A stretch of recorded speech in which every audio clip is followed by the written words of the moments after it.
Nigeria has traditionally been a hub of agriculture with fertile soil that can support practically any food crop, be it fruits, vegetables, grains, nuts, seeds, and legumes.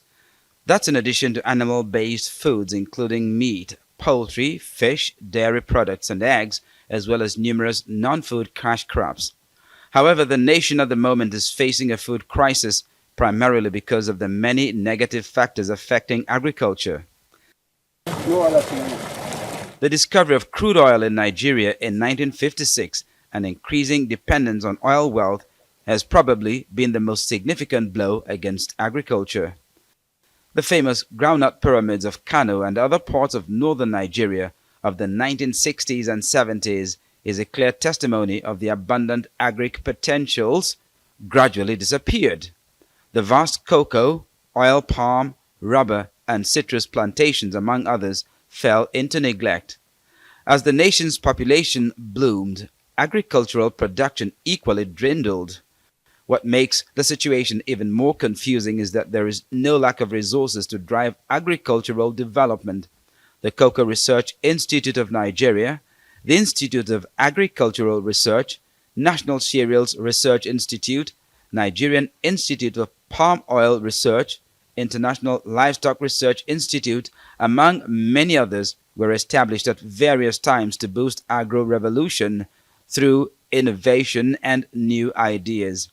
Meanwhile, successive governments have been paying lip service to agricultural development with promises to prioritize an agriculture-based economy beyond oil, but without corresponding budgetary provisions. Meanwhile, agriculture has largely remained at subsistence level without any government effort at promoting mechanized farming. And now, the situation is getting worse, with armed herders clashing with farming communities all over the country. For instance, in Benue State, the food basket of the nation, banditry has overrun the world's biggest yam hub, Zakibiam, and its environs.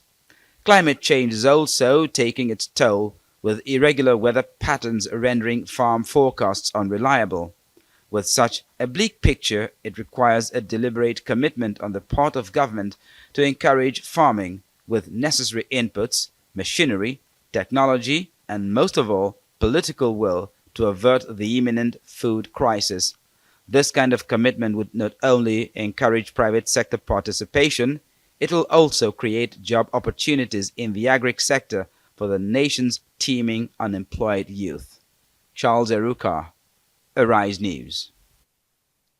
Okay, so let's have a discussion on the rising cost of food and how to achieve food security in Nigeria with an expert in the field, former national president, Nigerian Veterinary Medical Association, Dr. Gani Enahoro, MNI. Thanks very much for joining us. And how real is food insecurity in Nigeria? It's real, and Nigeria is not freeing itself from a very ugly teammate, let me use that language, of top 10 countries in the world that are having the food insecurity not giving way. There was a recent report yesterday from the World Bank Researches that listed Nigeria again as number 5 in the world as one of the countries, one of the 10 topmost countries with the highest domestic food price inflation, up to 5%. And that was not a very good story to tell.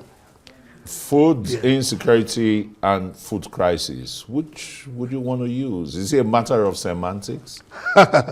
In actual fact, the food security is what is common, but it's one of a triplet. We have the the hunger, then we have the food insecurity, and then we have malnutrition, which is a fallout of what you have when there is food insecurity.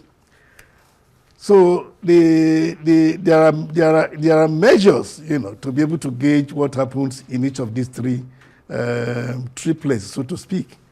They are looking like one and the same, but food insecurity is the common language that people are used to. Yes, and in Nigeria here, one major problem that has been identified is the header-farmer clashes. You, I mean, in addition to being the former president of the Nigerian Veterinary Medical Association, you're a livestock and agricultural policy expert. In fact, you did the paper during your time at the Nigerian Institute of Policy and Strategic Studies in Kuru, which advised this present administration to create the livestock ministry. Is that a panacea to solving, one, that problem, and two, regenerating food production in Nigeria?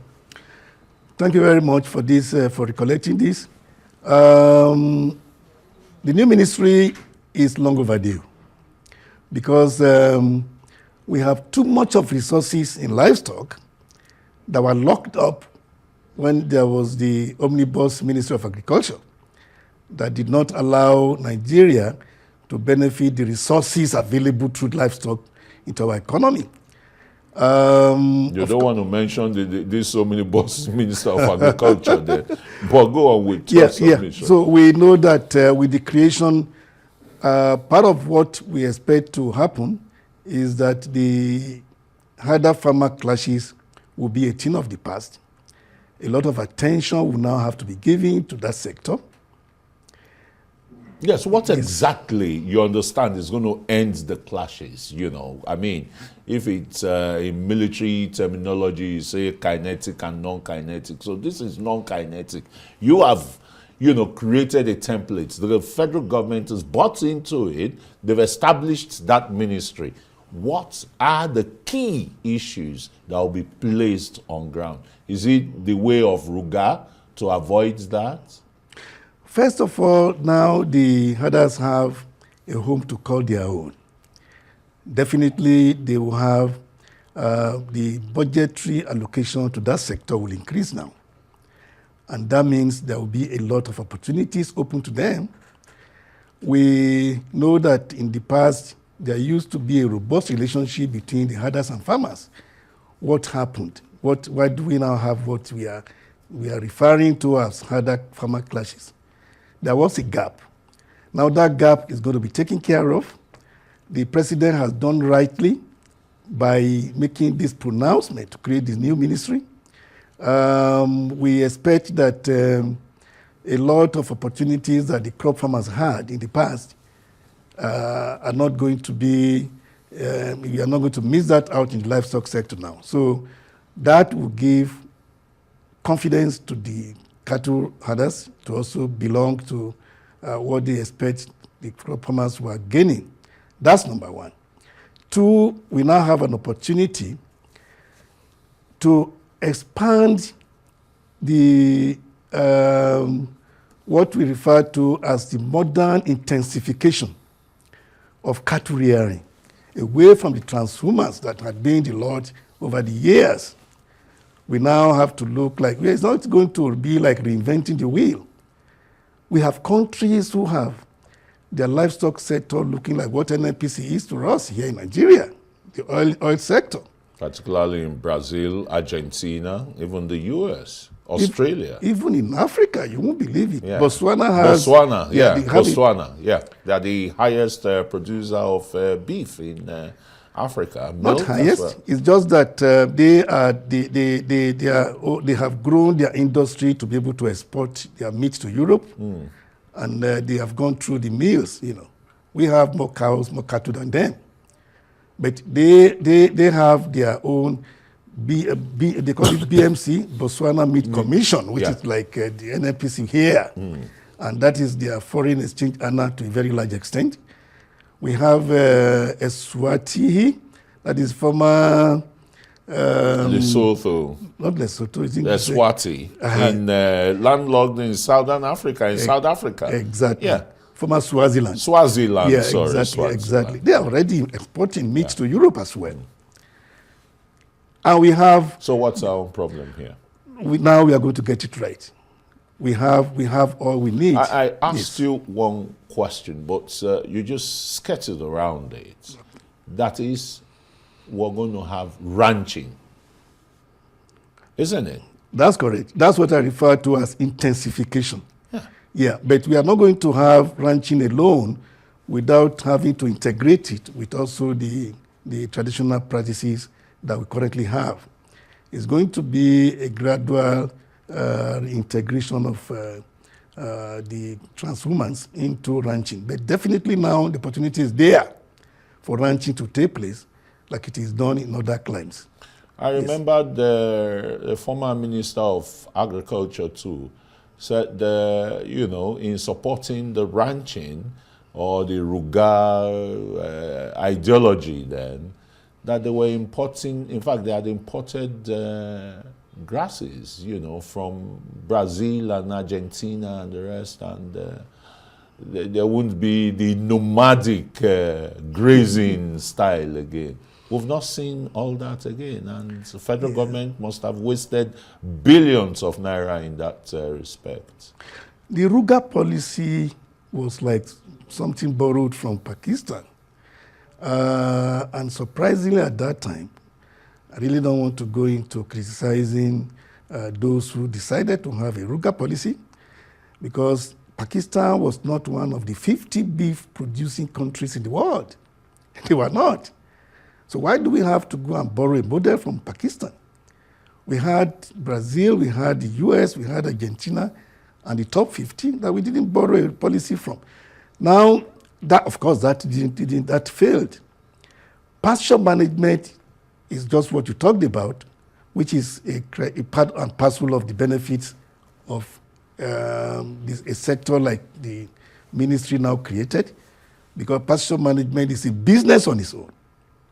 People harvest hay, they prepare it, and we have a lot of value chain addition around that.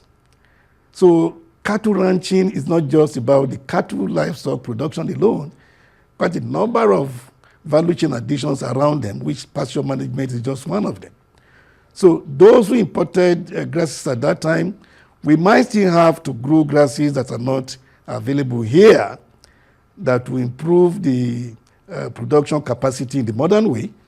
If we have to go ranching, which we have to do, but we don't have to go that far. Even in South Africa, we have about 8 species of grasses that we know we don't have, and that they have tested, and that can as well make our production practice look very modern.